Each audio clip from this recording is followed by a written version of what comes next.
Madame, Monsieur, bonsoir. Bienvenue dans cette nouvelle édition de Métro News pour la semaine. Voici les principaux titres qui dominent l'actualité de ce jeudi. La PNH envisage de renforcer son dispositif sécuritaire sur l'ensemble du territoire pendant la Coupe du Monde de football. Par ailleurs, les opérations contre les groupes criminels se poursuivent selon le commissaire Gary Desrosiers, qui rappelle que l'institution va bientôt célébrer son 31e anniversaire.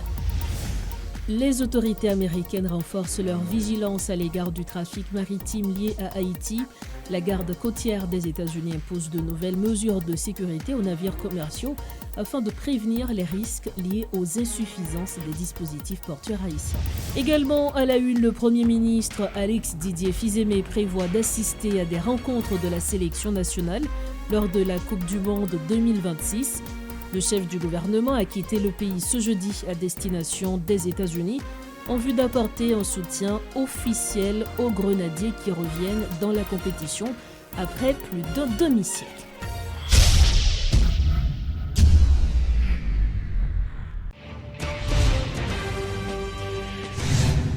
Bienvenue au développement des titres de l'actualité. Des dispositions seront prises afin de renforcer la présence policière dans les rues à l'occasion de la Coupe du Monde, a informé le porte-parole de la police nationale d'Haïti. Bien qu'aucun bilan exhaustif ne soit encore disponible, la PNH poursuit ses opérations en vue de démanteler les différents groupes criminels qui terrorisent la population, a souligné Gary Desrosiers. Il a fait ces déclarations ce jeudi lors d'une conférence de presse organisée dans le cadre de la célébration du 31e anniversaire de la police nationale.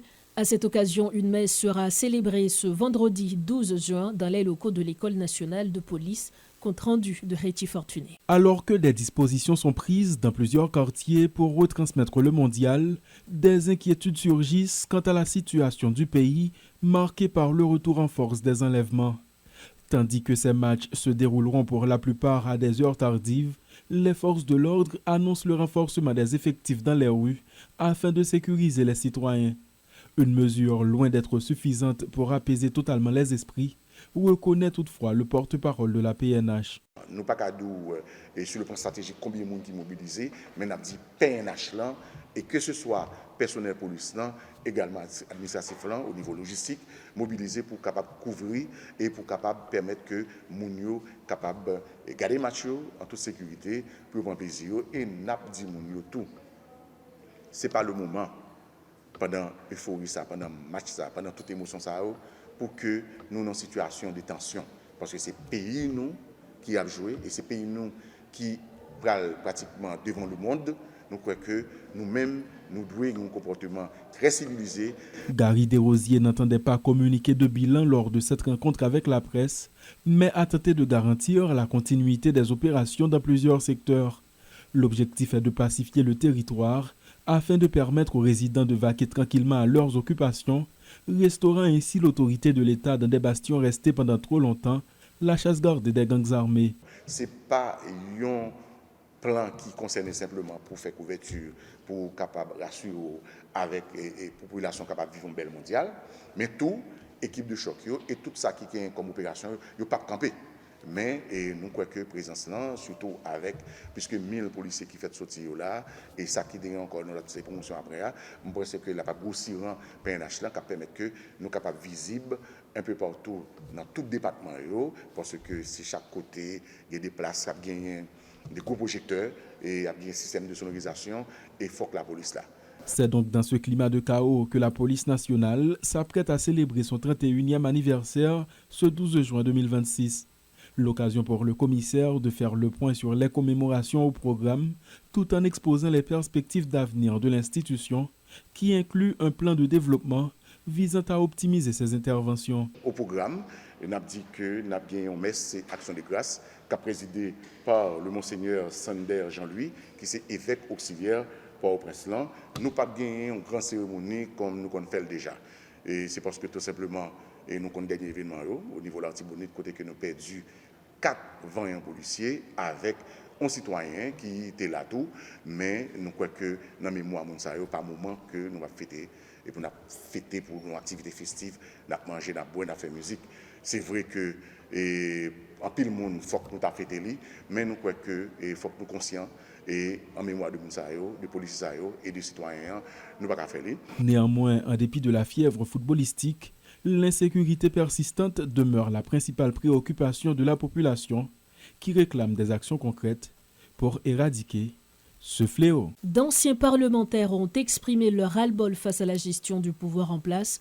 Dieupi Chérubin exige le départ du gouvernement, estimant que la situation du pays continue de se détériorer à grande vitesse. De son côté, l'ancien député Serge Jean-Louis maintient sa position concernant le recours à la cassation. Selon lui, il s'agit de la seule issue susceptible de sortir le pays de la crise qui perdure. Plus de détails dans ce reportage de Rodolphe Pierre-Louis. L'ancien parlementaire Dieupi Chérubin ne cache pas sa position par rapport aux membres du gouvernement. Le Premier ministre Alex Didier Fils-Aimé fait l'objet des différents propos émis par l'ex-sénateur, l'occasion pour lui de s'exprimer sans embâche sur le pacte. Pour la faire sacrer les pacte, je dis à dans pile monde qui veut courir quitter pacte là parce que non pacte là, il y a des gens qui sont rentrés pour aller cacher pour la justice, non pacte là, il y a des gens qui sont rentrés pour aller chercher une façon pour eux de manger, non pacte là tout. Il y a des gens qui sont rentrés pour regarder pour l'ouest. Est-ce que monsieur vraiment a bonne volonté pour le faire bagaille? C'est ça que je dis. En plus, on a couru, quitter Pâques là. Donc, Pâques ça, il fait pour lui-même, pour aller une certaine légitimité, mais qu'il faut. Fidèle à ses propos, l'ancien député Serge Jean-Louis maintient sa position en ce qui concerne la Cour de cassation. Il n'est pas trop tard, dit-il, pour choisir un membre à la Cour en vue de remplacer le gouvernement actuel. Là, c'est le chemin de la vérité, la Cour de cassation. Nous allons pas la société civile, à choisir le président de la société civile. Pas les critères pour ça. Nous allons personnel pour aller. Nous allons acteur favorable à la Cour de cassation, des marches sur des marches pays. De plus en plus de voix s'élèvent pour exprimer leur position contre le pouvoir en place. Des ex-parlementaires notamment ne vont pas par quatre chemins pour déplorer les actions posées par le gouvernement, tous des ex-membres du pouvoir législatif qui se transforment maintenant en opposition dans un contexte marqué par une insécurité sévère, alors qu'ils détenaient le pouvoir d'un avenir meilleur pour le pays, estiment certains. Pour refermer ce journal, la vuvuzela sud-africaine fait sensation dans les rues de la capitale. L'instrument est désormais omniprésent et suscite de nombreuses réactions en raison de son utilisation intensive. Des rues de Port-au-Prince aux réseaux sociaux, le son grave et monotone de la vuvuzela résonne partout, au point d'influencer certaines personnalités locales. Conçu à l'origine pour animer les matchs de football, cet instrument est aujourd'hui devenu un véritable phénomène de mode. Suivez ce reportage de Garbijan. Ce son est devenu viral depuis quelques semaines. Il provient de la vuvuzela, un accessoire surnommé trompette dans les rues de la capitale et qui a presque remplacé les klaxons des motocyclettes. Cet effet de mode est adopté par de plus en plus de jeunes, touchés par la fièvre du mondial.